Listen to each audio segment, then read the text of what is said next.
Welcome back to another episode of 40 Facts About the 40K Universe. I am your host Gershwan, and today we're going to be talking about a very special Imperial Guard regiment known as the Void Shrikes. If you're new to the channel, subscribe. We post Warhammer 40K lore videos every single day. If you have any suggestions, please let me know in the comment section below. And if you enjoy our content, thank our patrons on Patreon. It is because of them that we can do this. Link in the description if you guys want to support us. But with that said, let's get into 40 facts on the Void Shrikes. Unlike the majority of the Volstroyan regiments that specialize in siege and pitched urban warfare, the 1054th Volstroyan Firstborn Regiment, also known as the Void Shrikes, is dedicated to void siege assaults and void combat.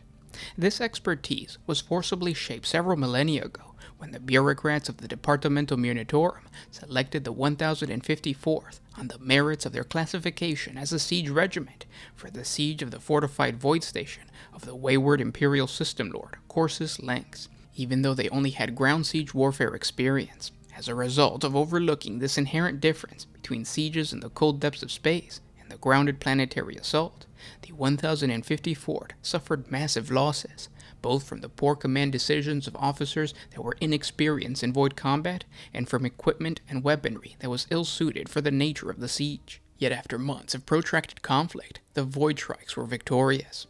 The mismatched men and women of the Volstroyan 1054th had breached the Void Fortress, dispatched Lynx's personal devotees, and captured the Manacle System Lord. Those who emerged from the gutted Star Fort were the best of the best that the regiment had to offer. Each and every survivor stood tall, having earned their place as a veteran of the Imperial Guard. From this time forward, the veterans of the 1054th and the subsequent replacements their regiment received from their homeworld have served the Emperor as a dedicated void siege force. The members of the 1054th have developed an almost preternatural awareness and possess a cunning born of several years of service in zero-gravity environments. Their equipment has become specialized to better suit the environmental requirements. As part of their standard regimental kit, all members are issued rebreathers and modified flak armor that can be made airtight for brief periods of time. While it's hardly as effective as a dedicated void suit, the modified armor is capable of keeping a wearer alive and uninjured for a few minutes in the void of space. This is typically enough time for a soldier to breach an airlock or pass through an area that has become depressurized. Against the regiment's doctrines, many of the regimental soldiers make further modifications to their flak armor to increase its effectiveness in such situations, although at the cost of their maneuverability. The regiment's officers don't sanction these modifications, but in spite of this, many of the non-commissioned officers overlook the entire problem. They recognize that the changes are generally traditions associated with platoons and companies that have served the regiment for millennia, and attempting to enforce the official doctrines could have serious consequences for overall morale. The Departamental Munitorum has rarely deployed the Void Shrikes effectively because they don't meet the expectations of other siege infantry, leading to a broad range of assignments that are widely inappropriate for the regiment's expertise and training. Sometimes they completely lack the required equipment to complete an assignment, or a regiment sustains high levels of casualties. Examples have included subterranean assignments on mining worlds, missions to aerial assaults upon an ocean world, and numerous deployments to face rebellious forge worlds. Also, the Departamental Munitorum has been incapable of providing the regiment with the necessary war gear to function effectively, making supplies a constant concern for the regimental command.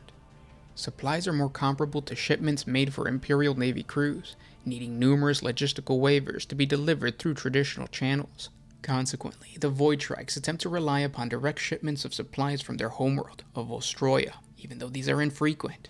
To compensate, the supply officers of the regiment are exceptionally active in trading equipment with their counterparts in other regiments and even aboard their Imperial Navy transport vessels. Throughout the regiment's history, it has served on many fronts and most often alone, in part due to its specialized nature. The practice of deploying the 1054th all but alone has continued unchanged for the majority of its history. Only when the regiment is engaged in a task that proves to exceed its grasp are they provided the support of another regiment. After several thousand years of fighting on its own against all manner of foes, the Volstroyan 1054th has become capable of functioning in an independent fashion.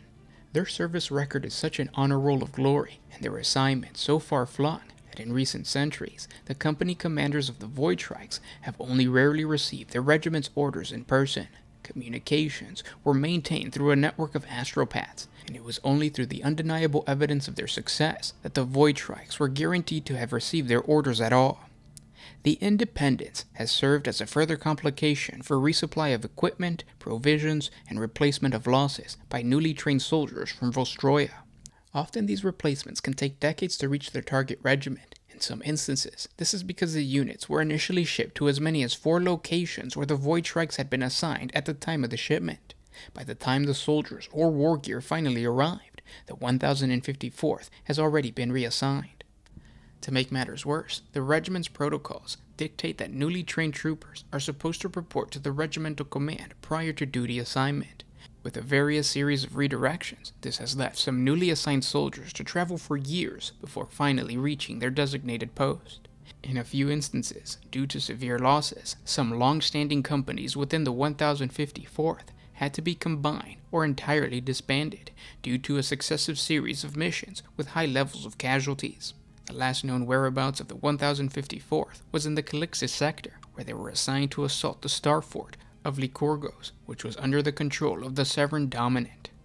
Regardless of all of the misguidance and confusion, the Void Shrikes believe that prevailing amidst the constant chaos is a way for them to prove their veneration of the Imperial cause. They understand that horror, pain, and death are all just rewards for curiosity. Therefore, to look too deeply into the mysteries of their assignments is at its core very heretical. Ignorance is truly bliss for them. And those were 40 facts on the Void Shrikes. I hope this inspires you and you go out and create lore to your own Imperial Guard regiment. And I hope it shows you that even though you might have an Imperial Guard army that it has pre-established background, so if you have a Death Corps of Krieg army, a Cadian Guard army, or even a Volstrayan Firstborn army, you don't necessarily have to follow with the prescribed background that those regiments have. You can create your own just like the Void Shrikes, and you don't even have to kit bash. It would be fun to create your very own regiment based off of like different things, but you could just go to the GW store, purchase the Cadian Guard kit, build it, paint it exactly how the Cadian Guard is, and then the background of the lore you could still kind of create your own and really specialize the lore based on what type of tasks they were prescribed to do, what type of protocols did they have to adopt in order to combat a certain type of either in this situation it's a certain type of strategy that they had to adapt to, but you don't necessarily have to do that. You could even go as far as say like there is a very specific type of enemy, like a type, like maybe your Imperial Guard regiment has to fight orcs all the time, or they have to fight Dark Eldar all the time, so then they adopt different methods of attacking those specific Xenos or those specific threats. And then you create your own lore based off of that, and then you could even start collecting miniatures based on that strategy. So maybe they need a lot of infantry because it's a war of attrition against like the Tyranids, or maybe they need a lot of heavy support because they're going up against either an enemy that has also a lot of heavy support, or they just have giant mechanized war machines that might even be chaotic, or like the Tau Empire or something like that. And then that kind of dictates what you're gonna go into the store and buy, which is what you should do if you're gonna start collecting any army. Go into the store with the understanding that there will always be new additions. The rules will always change. What's competitive now is not going to be competitive tomorrow, so you might as well purchase models based off of just the look that you like or the background that you're creating for your army. And that's just a rule for not just Imperial Guard, but all armies. But yeah.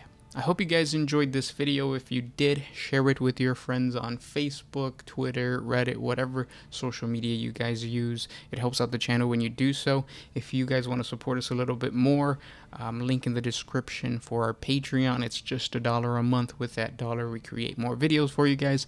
And obviously, if you have suggestions, if you have questions, let me know in the comment section below. We'll try to answer them there, or I'll create a video for you explaining a specific question or a specific topic of 40K. Thanks for listening, guys, and I'll talk to you tomorrow. This was Gershwan with One Mind Syndicate signing out.